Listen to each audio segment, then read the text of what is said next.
Through a lifetime spent in the pursuit of knowledge, one question consumed me. How did our world come to be? The old ones perished 1,000 years ago, triggering the extinction of all life. She showed me how it was reborn. A little outcast girl, ignorant of her own importance. Through her, I learned that life was only saved through a technological miracle. Zero Dawn. A terraforming system composed of 9 subordinate functions, each playing its part to reshape Earth from a barren rock to a lush landscape. Tended and protected by the machines.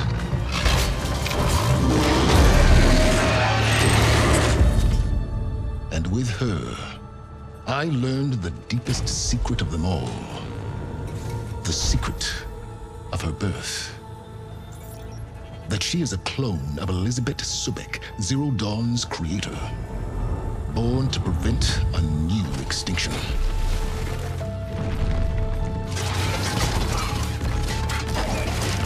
Driven by Hades, a malevolent AI.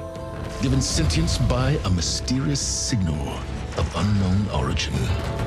And with a little help from me, she prevailed in a great battle at the city of Meridian, becoming a champion for all humankind. But as useful as she has been, now, I must leave her behind. For as she strives to put right what Hades sundered, I have made a new discovery. One that heralds both destruction and opportunity. What is up, my Squirtleites? It is I, your king, welcoming you to a brand new Let's Play. Back in 2017, the predecessor to this game, Horizon Zero Dawn, launched, and I immediately jumped into a Let's Play of it that went for quite some time, all the way into 2018, actually. That game went on to be my game of that year. It was such an astounding showcase of how to do an open-world game right, and I knew from the second that its sequel was announced, I had to Let's Play it. Now, it's been already a couple of months since the release of this game, a little over a couple of months, and it's hard to say for sure whether or not this game did right by its predecessor, but obviously that's what we're here to find out. Now, I want to talk about a couple of things before we jump right on in. If you don't care about any of this, I've got a time code on screen, I've got one in the description. You can just go right to that and jump into the game, but I need to give you guys a fair warning before we jump into this. Horizon Zero Dawn was a very big game, and it even received an expansion that it probably added about 8 to 12 hours of content on top of what was already a very long game. Horizon Forbidden West absolutely dwarfs Horizon Zero Dawn in terms of size and scale. Whether that's for better or for worse, we are going to find out, but I just want to let you guys know because as a result, this is going to be a very long Let's Play. If not in terms of game length, it at least might rival my Skyrim and Fallout 4 Let's Plays in terms of episode count. It's gonna be a long one. So, before we get into things, we're gonna need to go over the settings really quickly, because there are a couple of things I want to bring to your guys' attention before we go any further. Not to mention, there are actually some settings that are not available to us yet that have to do with the game's difficulty settings that we'll talk about a little bit later on. But the first thing I want to talk about is quest and waypoint pathfinding. Now, in this game, in a lot of ways, they have actually ramped up the difficulty from Horizon Zero Dawn, and in one way that they did that was by adding an Explorer option. Now, I think this is just a good option to have in general for people who do not like having their hands held as they go through open worlds, but if you want the experience you had in Zero Dawn when it came to quest pathfinding, you're going to want to switch it to guided. With the Explorer option, you're going to be expected to figure things out for yourself a little bit more, and that's what we're going to be leaving with here, but just so you're aware, if you want the same experience as Zero Dawn, switch it to guided. As far as everything else down here, there are a couple of things that you can change if you so desire. I am not going to mess with any of this. I'm not going to mess with anything in the controls either. At least not yet. And I'm not going to mess with anything in audio because subtitles are already on by default. Visually, however, there's a lot of things I want to change. The first of those is favoring performance. I would much rather play a game at 1080p 60 frames per second than 4K 30 frames per second. And my capture card can't handle 4K anyway, so it would not do me any good to go into favor resolution mode. So we're going to stick with the performance mode for the entirety of this playthrough. Camera positioning, left aligned, that is how it was in the first game. I'm going to leave that as is. Climbing annotations always on. I'm going to keep that off because I really don't need it extra highlighting where I'm supposed to climb. Now, as for the rest of this, motion blur, camera shake, and underwater camera shake, all of these should always be off forever. I don't know who thinks that these are ever a good idea to have in a game by default, but they just need to die off. I don't care how cinematic it looks or whatever, these are never a good option in my opinion. And then we have the accessibility menu, which is more or less a lot of the same options you saw before, but there's a lot of accessibility options that you can go through here if like you have a lot of trouble holding down the left stick a lot whilst trying to sprint, so you can turn this on so you're auto sprinting at all times. You can do the same with your mount as well, which I'm actually going to turn that on for my mount because I find that a little bit more useful. Not saying I'm going to use mounts a lot, but it is something that is really nice. And then of course there's all the visual stuff, audio stuff, a lot of stuff that all has to do with accessibility, and there is going to be more in the way of difficulty that will all be available to us later. Okay, I think that's everything I wanted to go over. Guys, like I said, this is going to be a long one, so strap in, buckle up. Here we go.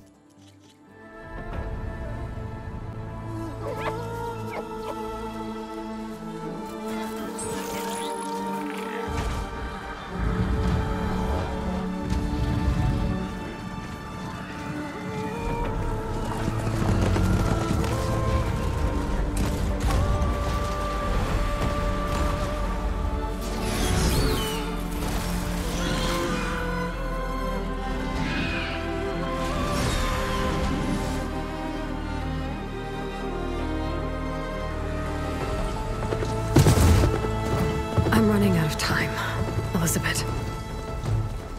The land is dying.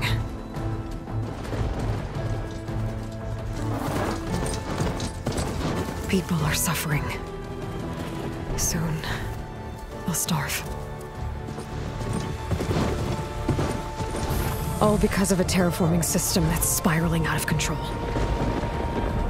And only I can fix it. Only I have your genetic code. It won't be long before we hit the point of no return. And then... extinction. I've been searching for months for what I need. A backup of Gaia. The AI you designed to control the system.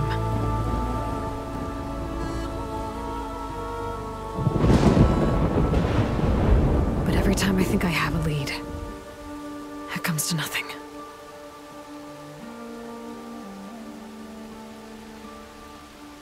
And every night, I have the same dream.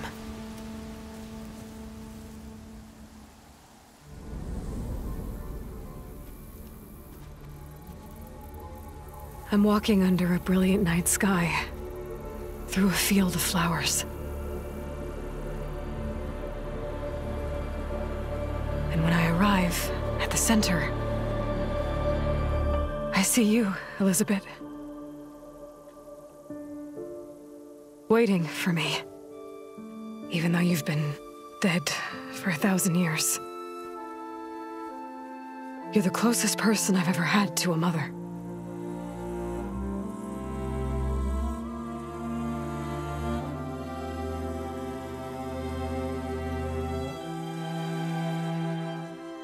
And for a moment, I feel whole.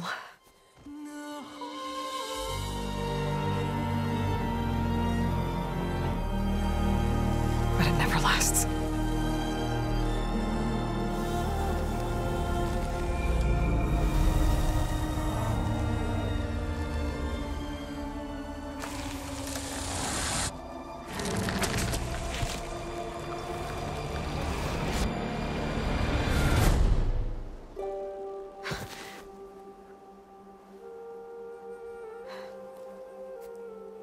I'm always left alone.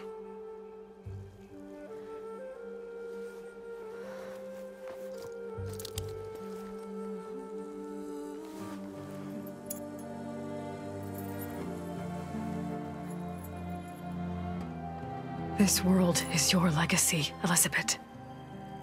I won't let it slip away. The valley below is my only remaining lead. My last hope to find the backup. I'll do whatever it takes to get it. I promise.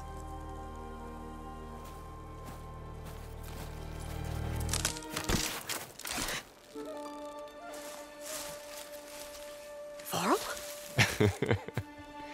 If it isn't Aloy, the savior of Meridian, anointed of the Nora. You know I hate being called that stuff. Well, consider it a punishment for running out on us the very same night we beat Hades. I grew up an outcast. Remember, I'm not much for parties. Yeah. But that one was in your honor. Just saying. So, what are we doing? Must be urgent since you left so fast. Delving into ancient ruins? Or maybe it has something to do with the Blight. Both, actually, but, I should... Oh, no. I've been tracking you a long way. It's okay. After everything you've done to help the Nora and my family, I swore an oath to help you, no matter what. You're stuck with me now. Like bark on wood.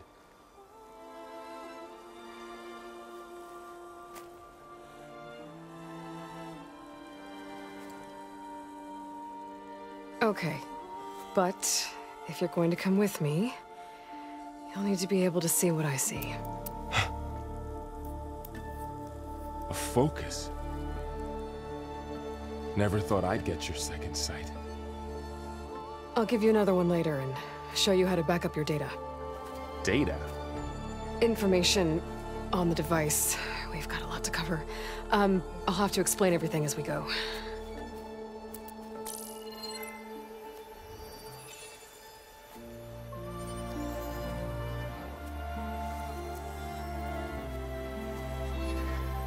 You see like this all the time? Since I was a little girl. Come on.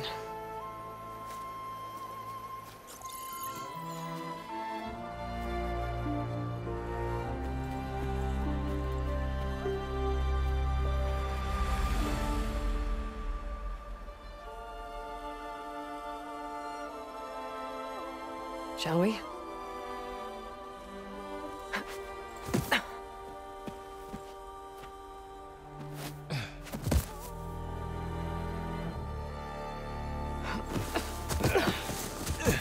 All right, I got a couple of scrapes on the way here. We should find some medicinal plants, stock up.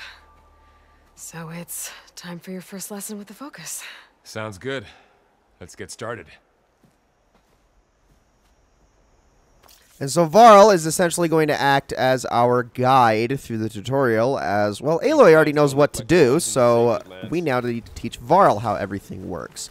So the way the item system works is very simple. You see it down in the bottom left. As I'm collecting each medicinal berry, we are filling up a pouch that can hold as many as 10 medicinal berries. All the additional ones will go into your inventory, and then that one can also hold only so many. But we're going to want to fully stock up before we go any further. It's good to have as many of these as possible because once you decide to heal, which as you can see we are at 50% health right now if you look at the top left, I'm going to tap up on the D-pad and it's going to consume a set amount that will heal a set amount. This game is very talky, by the way. The dialogue from the characters is going to happen a lot, so I'm going to be doing a lot of talking over them, and except for in key moments. The beginning of this Let's Play, I'll be doing a lot of talking over the characters. Then it's going to get to a point where I'll let them do more of the talking, and then as it becomes more tedious and constant, it's going to be the other way around. But I think that was all of the berries available in this area, even though we're one short. Now let's get a move on. As far as understanding the controls and the way that this game works, if I'm being honest, this tutorial is the best that I'm going to give you guys. If you really want to know more intricacies beyond what this game introduces that's new to it, all the old stuff from Zero Dawn, go back and watch that Let's Play if you need any additional information. I'm just going to give you what the tutorial shows, and that's it. Which is a fair amount. It's the basic stuff, but not everything. All right, let's examine this blight here. Oh, whatever I just touched was slimy. I'll take your word for it. Okay, that's gross. Let's not do that. Those ruins. That's where we need to go.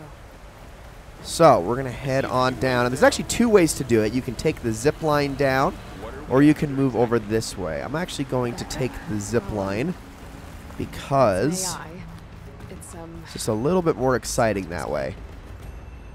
think of it like a set of instructions that can fix the world. Sounds complicated.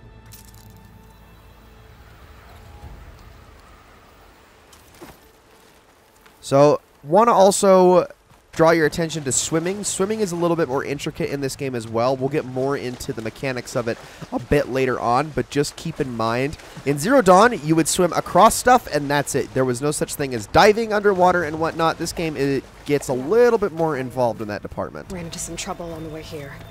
Lost a lot of my gear. Oh, that's a quick explanation as to why she doesn't have any of her weapons from the previous game. And there they go. Looks like they left a carcass behind.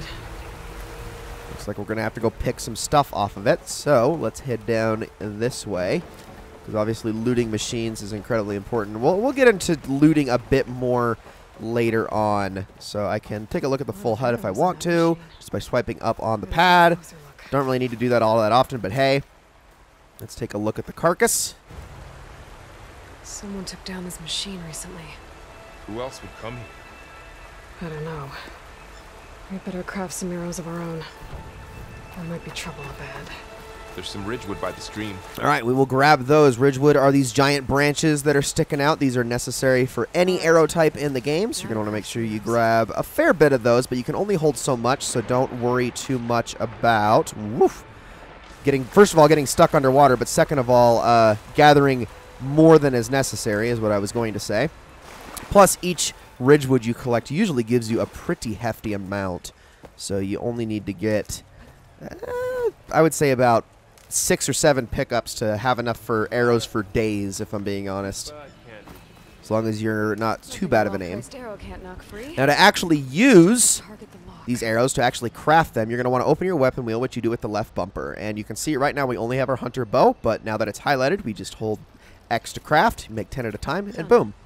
You also need metal shards, but Aloy comes pre-equipped with at least a few. Metal shards are a very abundant resource that you just get naturally. They're essentially the currency in this game. They're double as the currency in this game, I suppose, so you'll find those everywhere. If you have a shortage of those, you have a lot of problems, if I'm being honest. Or you are too money happy in the stores. What was this place? I don't know. The transmission... The message I found didn't say. Only that a backup might be here. Okay, I am going to walk in this for a second. You're not usually supposed to walk in this blight, but in this instance it is okay. It's killing animals too. Usually when you see a lot of this blight around, if you walk into it, it's going to slowly poison Aloy, so make sure that you steer clear of it. So, what happened after I left Meridian? Well, there was a fuss when people realized you were gone. Then some of us figured you only would have left if it were for something important. You were right about that. All right, we got ourselves a couple extra collectibles. That ancient bright bracelet is just something you can sell, FYI. Get to the grass. Never seen one of those before. Me neither.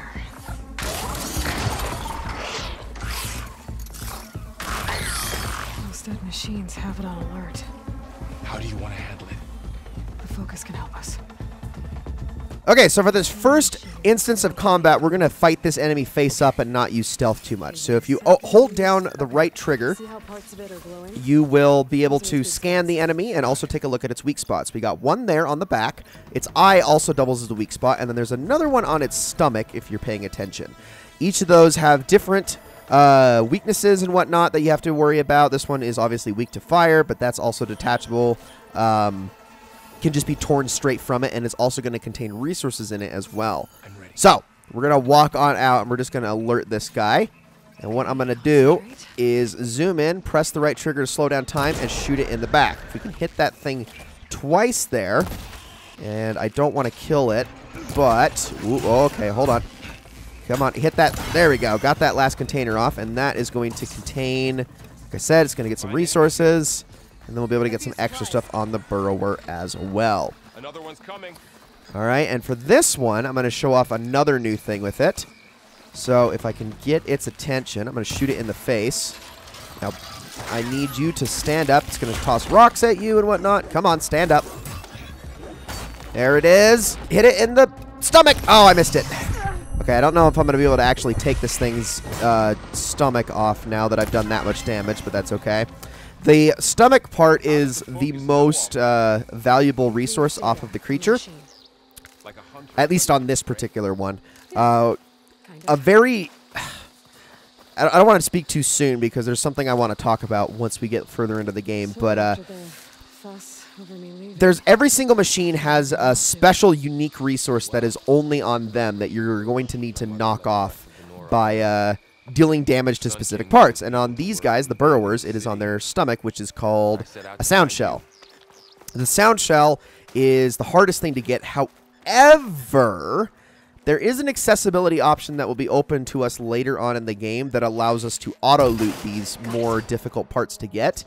And we'll discuss that more once that option becomes available to us. But for right now, let's head on up. Shooting that ladder down and loop our way around. Like I said, just kind of talking over everything. If you really care about the dialogue, just read the subtitles. That's part of why they're on.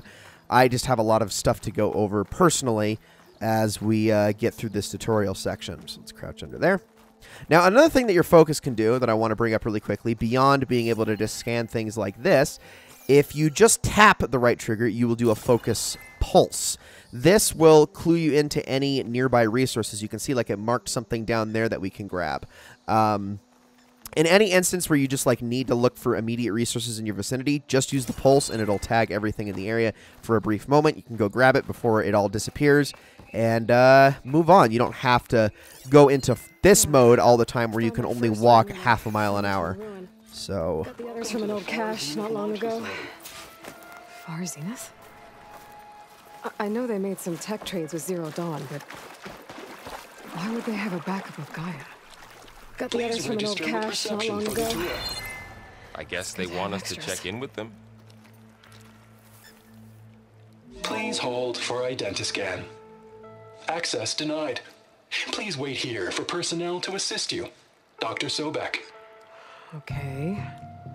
I guess they weren't on great terms with Elizabeth. Well, let's find a way in. looks like the door is instantly accessible, and of course it's going to actually mark it for us.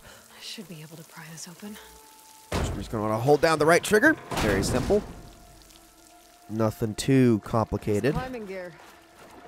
Guess someone dropped in from above. Whoever left this here might have also shot those machines we found earlier. So where are they now? That's a good question, but you don't have to go super far to find out. What's that stench? Entire camp. Wiped out. They must have come here to delve for scrap. Acid. That explains the smell.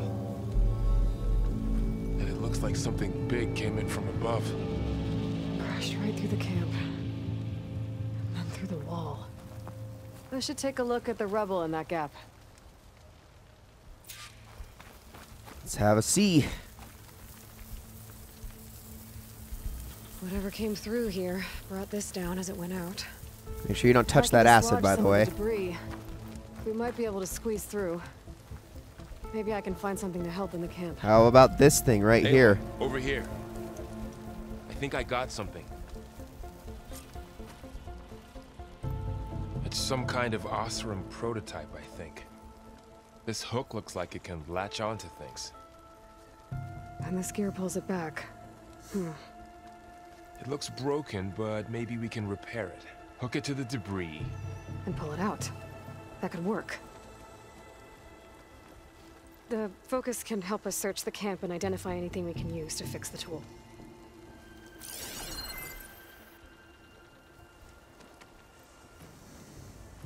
My focus. All right, picked up let's a couple see. of things to check out. So we're going to check this one behind us first. It's a lot closer. Poor guy. Acid burned right through his armor.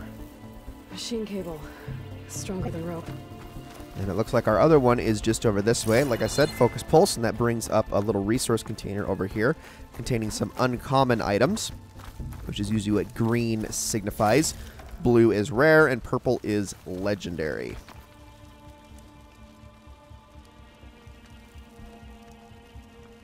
Part of a machine. Could help fix the gears. Alright, I think I have what I need to repair the tool. Or maybe even make something better. You could use this workbench.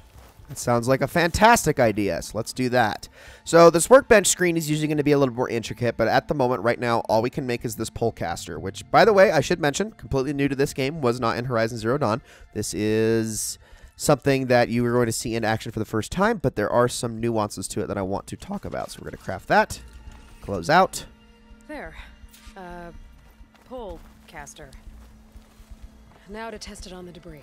Okay, so using this is very, very simple, and I think it's going to bring up a tooltip. Yep, we're just going to kind of confirm that. So all you want to do is aim like you would the bow, press triangle to switch to the polecaster, and you want to aim for these blue X's on the debris. So we're going to hold down R2 and L2 at the same time, and it'll pull it all free. Now we have one more spot to get, so let's get that. And that should do it. Come on. That worked better than I thought. Now, that's done, let us continue. Sorry, I had to do a little cut there because I had to pause for just a second. Doesn't look like there's an easy way out of here. I should scan the area. We have to find a way to keep going. Huh. What's this thing for?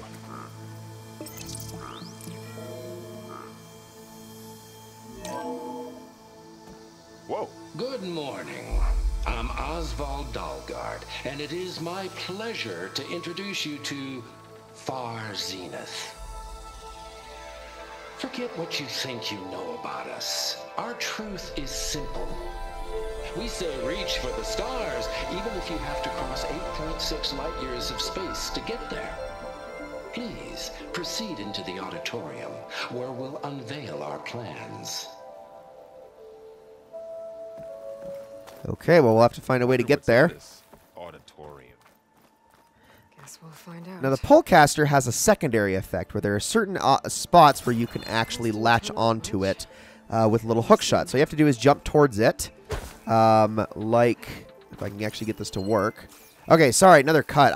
Wow, right in the first episode. I'm honestly doing great today. I wish I wasn't getting interrupted so many times while I'm trying to start a brand new Let's Play, but hey, you can't have everything in life. Okay, so these little things up here, you're going to see these grapple points. Now, they'll have a little circle around them with a dot in the center. All you need to do is jump towards these as soon as you see the circle and press X twice. Very simple. I guess press X once while you're in the air, but X a total of twice. Now, we're going to head up this way. And then use it again. Find you another way up. And make our way over to see if we can find a way for Varl to get over here. So, one of my favorite things about the Horizon games is their world building, which is why we're going to do a lot of... We're going to spend a lot of time getting to know the dialogue and the characters and just the backstory and lore of this world, because I think it's one of the most fascinating things about it. Drop the ladder for There's a Varl. ladder we can drop down there, but first things first, I'm going to use a polecaster to actually pull this treasure chest across. That'll drop it down so we can actually get some stuff out of it. But yeah, to me, it's very important that you actually indulge yourself in the world of Horizon Zero Dawn and Forbidden West to fully appreciate this game. So forgive me while I do a lot of reading of lore entries and just expounding upon the dialogue, but I think it is what truly makes this game so special, beyond just the excellent combat, of course. There you go, Varl.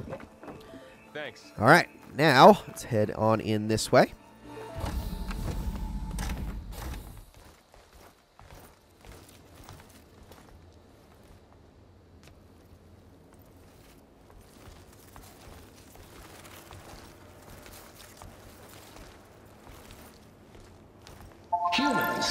Homo sapiens. Us. We have always pushed the boundary as explorers, pioneers, trailblazers. And now Far Zenith is taking the next leap into the future. That's why we're proud to have resurrected the Odyssey. When our government's abandoned in orbit, Far Zenith will actualize in less than a decade. But that's only the beginning. When the ship is complete, we will send the Odyssey and her crew where no one's gone before.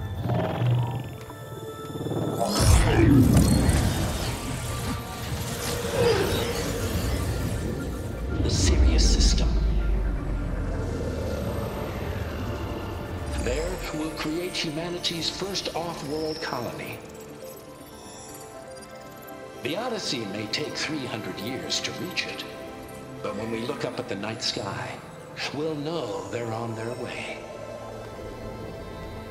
And in the words of our founder, the late Peter Chimvumbe, the truest form of immortality is... Data corrupt. Playback stopped. The old ones could fly through the sky? Between the stars? Well, yes. Sort of. That ship, the Odyssey, it never made it to the other star. Something went wrong, and it blew up.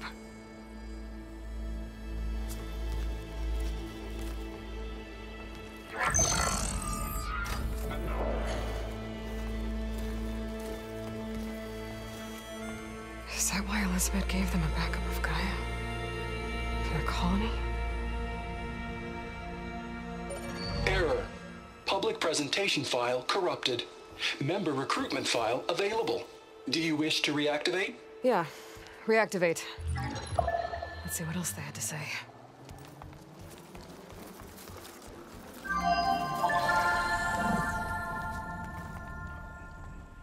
We all know the projections. Economic instability, new biocontagions, rampant AIs. How long before another catastrophe creates unacceptable risk for the world's elite? We here at Far Zenith believe, escape the inevitable. And so we reach for the stars. Now you've seen what we're building here. Infrastructure to support the Odyssey's construction. A state-of-the-art data center to facilitate rapid technological advancements. And you've seen how we're managing public perception. So invest and join us. Claim your berth on the Odyssey. Preserve your way of life beyond the concerns of Earth. Well, they were right about the world ending. They just didn't know how.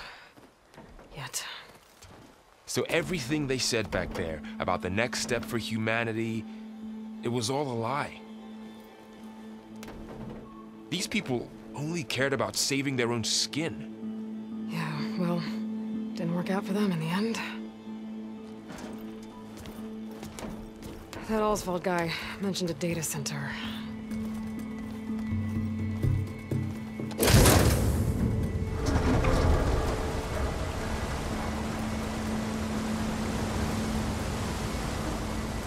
There. The backup. It should be stored in there.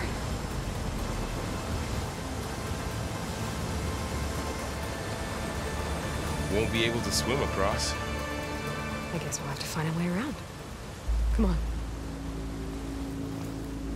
And we will make our way over that way in the next episode. Ladies and gentlemen, thank you all so very much for joining me on this long but fantastically beautiful adventure that we are about to embark upon. This is going to be a very fun Let's Play, I think. This is an amazing game, and I have so many things to say about it. So much to discuss as we go along in this Let's Play, so I do hope that you are looking forward to it as much as I am. So thank you all so very much for watching. I should also mention that episodes aren't typically going to be this long. I'm going to try to keep them more around the 20 to 25 minute mark. But since this was the first episode and it was incredibly cutscene heavy, I felt like going a little extra long to start things was for the best. So, yeah. Again, thank you all so much for watching. I will see you all in the next one.